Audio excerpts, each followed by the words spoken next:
ഇന്നിവിടെ നടക്കാൻ പോകുന്ന ലക്ഷ്മണവധം ബാലെ കാണുവാൻ കുട്ടിയെ ഞാൻ ആർത്തവുമായി ക്ഷണിച്ചുകൊള്ളുന്നു. ടെലഗ്രാമിനെതിരെ കേന്ദ്ര സർക്കാർ. അല്ലോ നമ്മൾ ഒരു തോന്നിയാസം കാണിച്ചില്ലല്ലോ സാറേ. എന്നാലും നീ എങ്ങനെയാടാ എക്സലൈറ്റ് ആയത്? നിർദ്ദേശങ്ങൾ ടെലഗ്രാം പാലിക്കുന്നില്ല. നിരവധി ടെലഗ്രാം ചാനലുകളിലൂടെയാണ് ചോദ്യങ്ങൾ ചോടുന്നത്. നീറ്റ് ചോദ്യപേപ്പർ ചോർച്ചയുടെ പശ്ചാത്തലത്തിലാണ് ടെലഗ്രാമിനെ 22 വരെ ജൂൺ 22 വരെ കേന്ദ്ര സർക്കാർ നിരോധിച്ചത്. പരിപാടിയുടെ പോയി വെടിമരുന്ന് നിറച്ചവർക്കും തീ കൊളുത്തിയവർക്കും അല്ലയോ ഒച്ചകേട്ടവർക്കാണോ കേസ്? അതെ, ആർട്ട് ഡയറക്ടർ സുമിത്രൻ ബാലുശ്ശേരിയെ ബാൻ ചെയ്തേക്ക്. ബാൻ എന്ന് പറഞ്ഞാൽ നിരോധനം.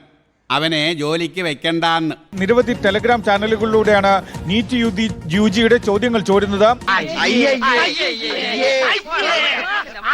ചോദ്യപേപ്പർ ചോർച്ചയിൽ ഇന്ത്യയുടെ IT മന്ത്രാലയം ആണ് ടെലഗ്രാം ഒരാഴ്ചയിലേക്ക് നിരോധിച്ചത്. ഇല്ല, ഇതിലെന്തോ ചതിയുണ്ട്.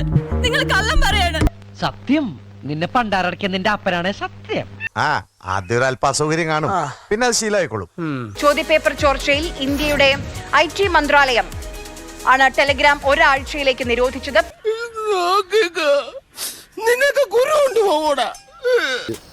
ഒരു കുഴപ്പമില്ല, സന്തോഷമുള്ള മക്കളെ, സന്തോഷായി.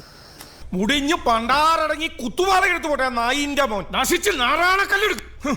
15 കോടി വരുന്ന ടെലഗ്രാം ഉപഭോക്താക്കളെയാണ് ശിക്ഷിക്കുന്നത്, അല്ലാതെ ചോദ്യപേപ്പർ ചോർത്തിയ ഇൻസൈഡേഴ്സിനെ അല്ല എന്ന് പറയുന്നു പാവൽ ദുരൈവ്.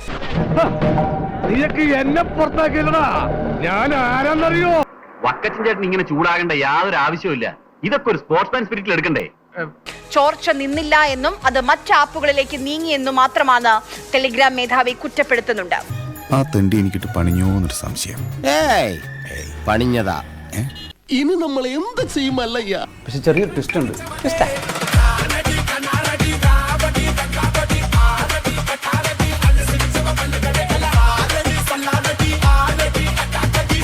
പിന്നെ ഒരു കാര്യം ചെയ്യാം, പോയിട്ട് രാവിലെ വരാം.